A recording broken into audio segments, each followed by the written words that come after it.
Pouring the concrete for each segment can take up to 13 hours. The lines, the hoses that the men are putting into the form, they're vibrating the concrete into the form, forcing the concrete to the bottom of the form.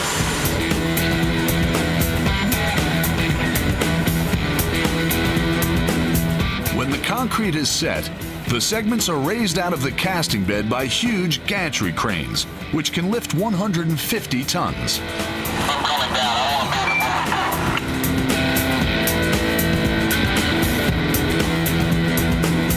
They're then ferried out to the construction site by barge, where they're lifted into place on the V-piers, piece by piece.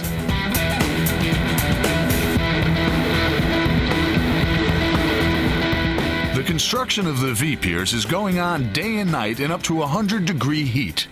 Kevin Wickard checks on their progress. How are they making out? Who's in there? The V-piers are hollow to minimize weight and have access holes for maintenance. Hey, Jose, how you doing? You get that sealed? Okay, seal it up. What we have here is the knuckle segment at the very top of the arch. The segments have been put together 10 foot at a time, erected up to this point, and then the knuckle is the last segment that ties it all together. These cables here are temporary stays.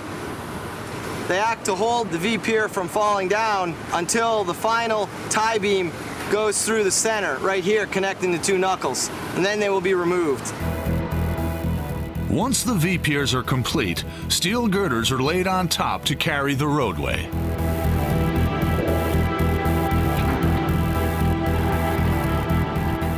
This pair of girders is about to connect the bridge to mainland Virginia. It's a key moment for the construction team. They're about to discover if the approach road properly lines up with the giant bascule V-piers. Supervising the lift is Mike Bonin, who has been in the bridge building business for almost 30 years.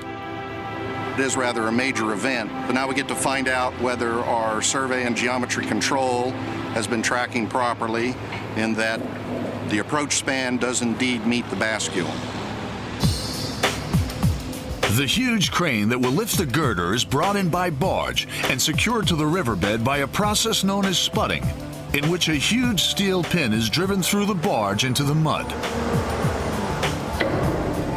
The pick points on the girders have been calculated by the engineers, but it's the crane operator who has the final say on whether the pick is safe enough.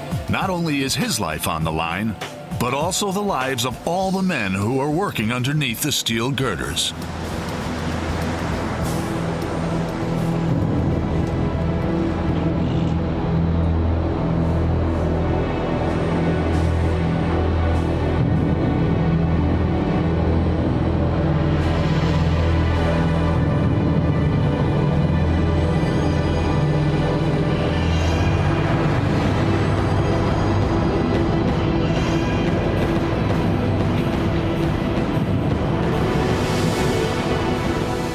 Operator has to keep a close eye on the direction and strength of the wind. 100 tons of steel are dangling 70 feet in the air.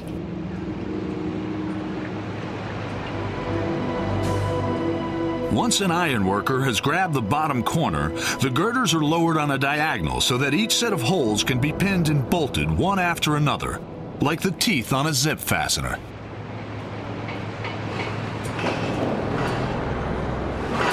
Ricardo, when you start letting it down, just watch it on that side and it doesn't get the strain, okay? Yeah.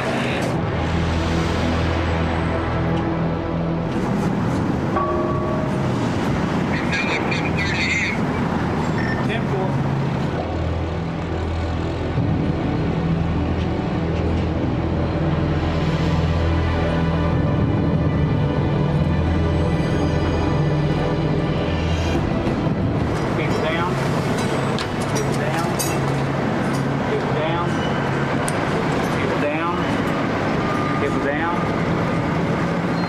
The girder is lowered onto earthquake-proof shock absorbers so that it can withstand any future catastrophe.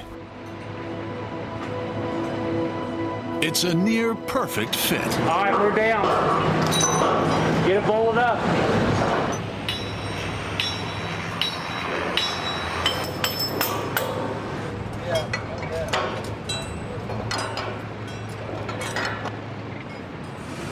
That's a very good fit. We're very pleased with how it went together today. They hit very close to theoretical. We've got temperature variations in the length of the girder. We'd never know exactly precisely where it's going to sit, but we're all very pleased with how well it's fit up. Now that the bridge has been connected to Virginia, the engineers are preparing themselves for a much heavier and much riskier lift. That of the first drawbridge sections, which will soon be installed on top of the gigantic bascule V-piers. The 4 pairs of bascule leaves, which will lift for river traffic, are being constructed 700 miles away in Florida.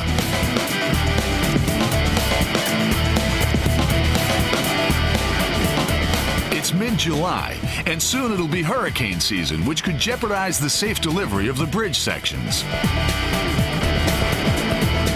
In the city of Palatka, the race is on to get the bridge sections finished before the weather deteriorates. The engineering involved in the drawbridge is so complex that only 2 companies felt up to the job. The winner of the contract was PDM Bridge, run by John Grabowski, who has built some of the toughest bridges in America.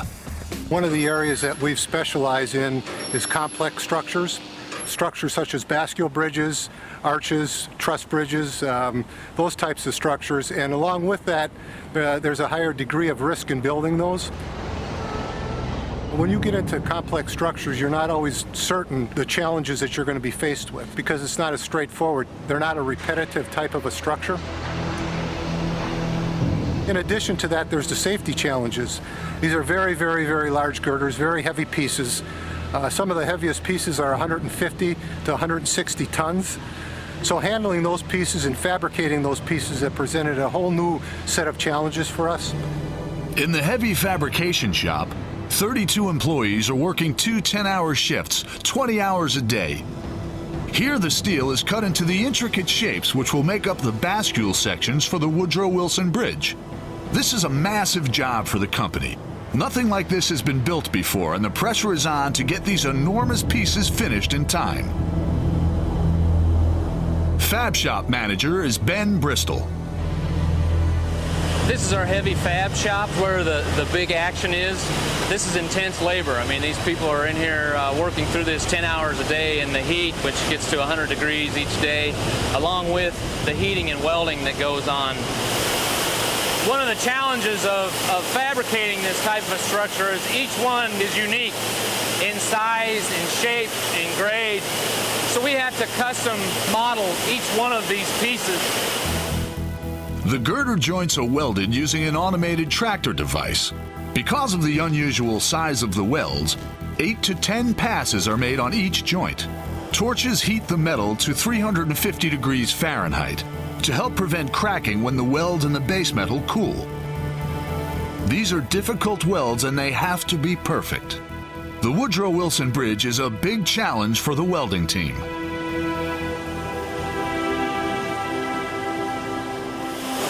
I feel really good about working on the Woodrow Wilson Bridge. My father's a welder, his father's a welder. I took it all 4 years